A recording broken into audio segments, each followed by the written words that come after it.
बिस्मिल्लाहिर्रहमानिर्रहीम। अस्सलाम वालेकुम। आप देख रहे हैं ब्रेकिंग न्यूज़ और मैं हूं अहमद रिजवान कामियाना। नाजरीन, सुकरात ने जब जहर का प्याला पिया तो यूनान के हुक्मरानों ने सुख का सांस लिया कि उनके नौजवानों को गुमराह करने वाला जहन्नम रसीद हुआ। यूनान की अशराफिया जीत गई, सुकरात की दानिश हार गई और यकीनन वक्त गुजर गया। स्कॉटलैंड की जंग आज़ादी लड़ने वाले दिलावर विलियम वॉल्स को जब इंग्लैंड के बादशाह एडवर्ड अव्वल ने गिरफ्तार किया तो उस पर गद्दारी का मुकदमा कायम किया गया। उसे बरहना करके घोड़ों के सुमों के साथ बांधकर लंदन की गलियों में घसीटा गया और फिर नाकाबिले बयान तशद्दुद के बाद उसे फांसी देकर लाश के टुकड़े टुकड़े कर दिए गए। उस वक्त का बादशाह जीत गया, विलियम वॉल्स हार गया और यकीनन वक्त गुजर गया। नाज़रीन, गैलीलियो ने साबित किया कि ज़मीन और दीगर सयारे सूरज के गिर्द घूमते हैं तो ये कैथोलिक अकायद की खिलाफ वर्जी थी। चर्च ने गैलीलियो पर कुफ्र का फतवा लगाया और उसे गैर मुअय्यना मुद्दत तक के लिए कैद की सज़ा सुना दी। ये सज़ा 1633 में सुनाई गई। गैलीलियो अपने घर में ही कैद रहा और 1642 में वहीं उसकी वफ़ात हुई। पादरी जीत गए, साइंस हार गई और नाजरीन यकीनन वक्त गुजर गया। जियोरियांडो प्रोनो ने भी चर्च के अकायद से इनहराफ करने का मुकदमा बनाया गया। प्रोनो ने अपने दिफा में कहा कि उसकी तहकीक ईसाइयत के अकीदा, खुदा और उसकी तख्लीक से मुतसादिम नहीं, मगर उसकी बात नहीं सुनी गई और उसे अपने नज़रियात से मुकम्मल तौर पर तायब होने के लिए कहा गया। ब्रोनो ने इनकार कर दिया। यूरोप ने ब्रोनो को काफिर करार दे दिया। 8 फरवरी 1600 को जब उसे फैसला पढ़कर सुनाया गया तो ब्रोनो ने तारीखी जुमला कहा, मैं ये फैसला सुनते ही इतना खौफजदा नहीं हूं जितना तुम ये फैसला सुनाते हुए खौफजदा हो। ब्रोनो की जबान काट दी गई और उसे जिंदा जला दिया गया। पॉप जीत गया, ब्रोनो हार गया और नाजरीन यकीनन वक्त गुजर गया। करबला में हुसैन इब्ने अली अकेला था और सामने यजीद का लश्कर। उन्हें बैत करने का कहा गया, हुसैन ने इनकार कर दिया। उबैदुल्ला इब्ने ज़ियाद ने जुल्म बर्बरियत का कहर बर्पा कर दिया। नौजवान क्या, बच्चे क्या, बुजुर्ग सब दरिंदगी का शिकार हुए। खातीन असीर बना ली गईं। यजीद ने इमाम हुसैन के सर पर छुरियां मारी। उस वक्त हुसैन इब्ने अली हार गया, यजीद जीत गया और नाजरीन यकीनन वक्त गुजर गया। हिज्जाज बिन यूसुफ जब खाना काबा पर आग के गोले फेंक रहा था तो उस वक्त इब्ने जुबैर ने जवां मर्दी की तारीख रकम की। उन्हें मुसलसल हथियार फेंकने के पैगामात मौसूल हुए, मगर आपने इनकार कर दिया। अपनी वालदा हजरत अस्मा से मशवरा किया तो उन्होंने कहा कि अहले हक इस बात की फिक्र नहीं किया करते कि उनके पास कितने मददगार और साथी हैं। जाओ तन्हा लड़ो और अतात का तसव्वुर भी ज़हन में न लाना। इब्ने जुबैर ने सफाक हिज्जाज बिन यूसुफ का मुकाबला किया और शहादत नोश फरमाई। हिज्जाज आपका सर काट कर खलीफा अब्दुल मालिक को भिजवा दिया और लाश लटका दी। खुद हजरत अस्मा के पास पहुंचा और कहा, तुमने बेटे का अंजाम देख लिया? आपने जवाब दिया, हाँ।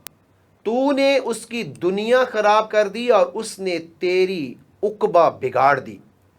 हिज्जाज जीत गया, इब्ने जुबैर हार गया। लेकिन नाजरीन वक्त गुजर गया और अबू जाफर मंसूर ने कई मरतबा इमाम अबू हनीफा को काजी बनने की पेशकश की, मगर आपने हर मरतबा इनकार किया। एक मौका पर दोनों के दरमियान तलखी इस कदर बढ़ गई कि मंसूर खुलम खुला जुल्म करने पर उतर आया। उसने उन्हें बगदाद में दीवारें बनाने के काम की निगरानी दी और ईंटें गिनने के काम पर मामूर कर दिया। मकसद ان کی حد تک کرنا تھا۔ بعد ازاں منصور نے امام ابو حنیفہ کو کوڑے مارے اور اذیت ناک قید میں رکھا۔ بالآخر قید میں ہی انہیں زہر دے کر مروا دیا گیا۔ سجدے کی حالت میں آپ کا انتقال ہوا۔ نماز جنازہ میں مجمع کا حال یہ تھا کہ 50,000 لوگ امڑ آئے۔ 6 مرتبہ نماز جنازہ پڑھائی گئی۔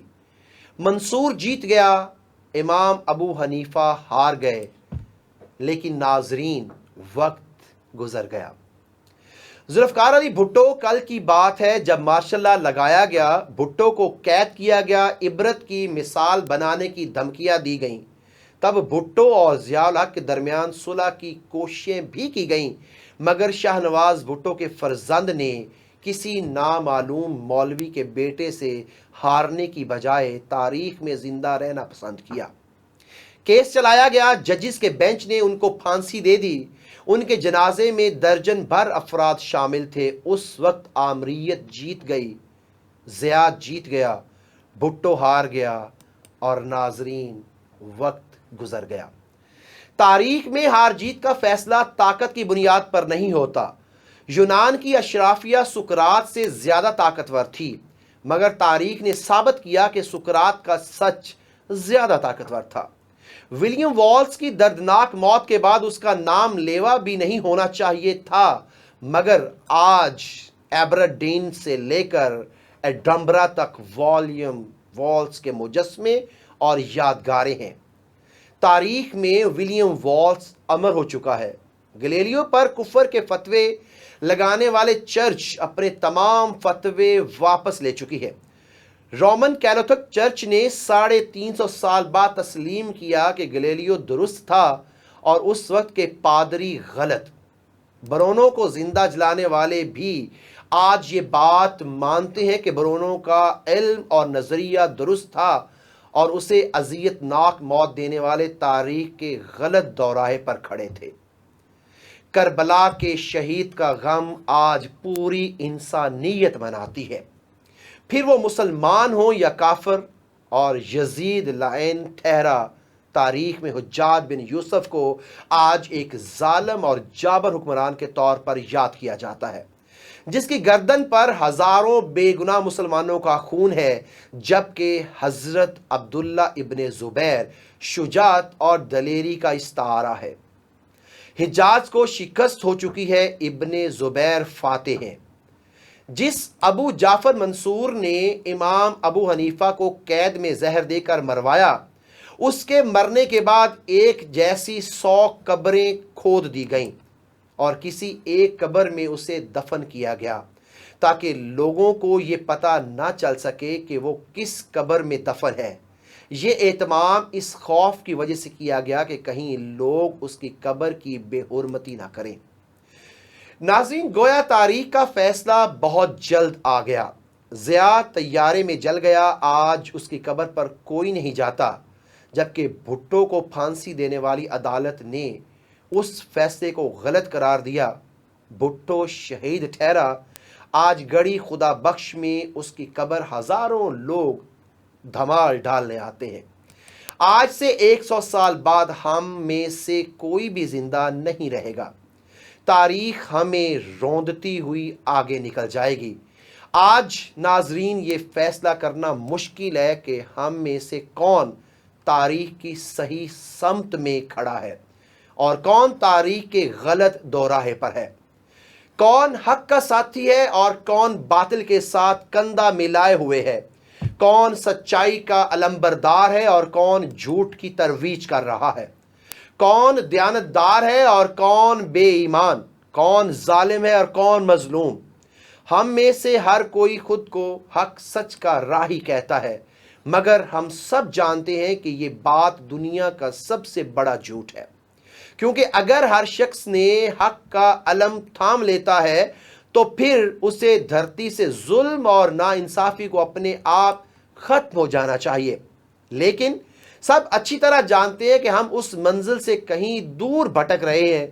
دنیا میں طبقات ہیں، ظالم و مظلوم، ہم نے کرنا صرف یہ ہے کہ مظلوم کے ساتھ کھڑا رہنا ہے، پھر وہ مظلوم امیر ہو یا غریب، खुशहाल हो या परेशान, आज़ाद हो या मुक़य्यद, हमें अपने हिस्से का सच बोलना है।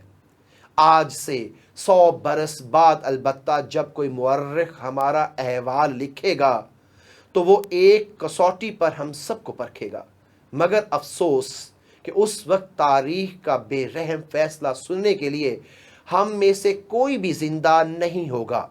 सो आज हम जिस दौर से गुजर रहे हैं, क्यों ना खुद को हम एक बेरहम कसौटी पर परख लें और देख लें कि कहीं हम यूनानी अशराफिया के साथ तो नहीं खड़े जिन्होंने सुकरात को जहर का प्याला थमा दिया था। कहीं हम ब्रौनों को जिंदा जलाने वाले पादरियों के साथ तो नहीं खड़े। कहीं हम हज्जाज की तरह जालिमों के साथ तो नहीं खड़े। कहीं हम इमाम अबू हनीफा और इमाम मालिक पर कोड़े बरसाने वालों के साथ तो नहीं खड़े। कहीं हम इब्ने रुश्द के खिलाफ फतवा देने वालों के साथ तो नहीं खड़े। हम यजीद या ज़िया के हामी तो नहीं।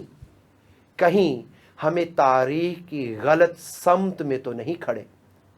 नाज़रीन, अपना और अपने आसपास का बहुत ज़्यादा ख्याल रखिएगा। मुझे दीजिए इजाज़त। अल्लाह हाफ़िज़।